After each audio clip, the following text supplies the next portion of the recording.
Cela fait 9 mois que les Algériens manifestent chaque vendredi contre ce qu'ils appellent le système Bouteflika dans leur viseur. Toujours les anciens en poste, à commencer par le patron de l'armée, le général Ahmed Gaïd Salah.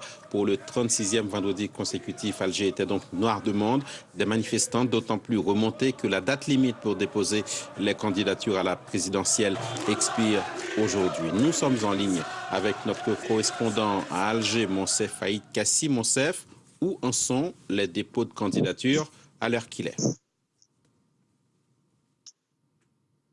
Bonjour, alors il y a eu déjà les premiers dépôts de dossiers de candidature qui ont débuté donc mercredi dernier.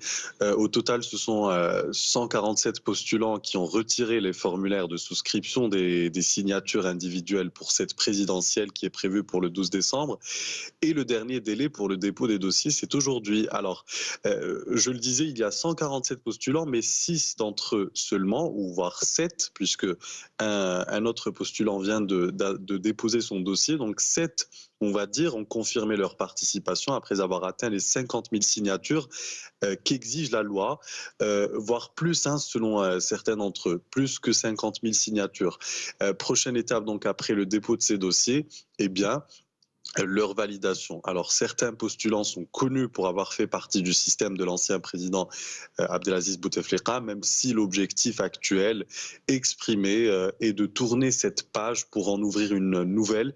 Mais cette promesse, les manifestants qui entament leur 9e mois de mobilisation populaire, ils n'en veulent pas.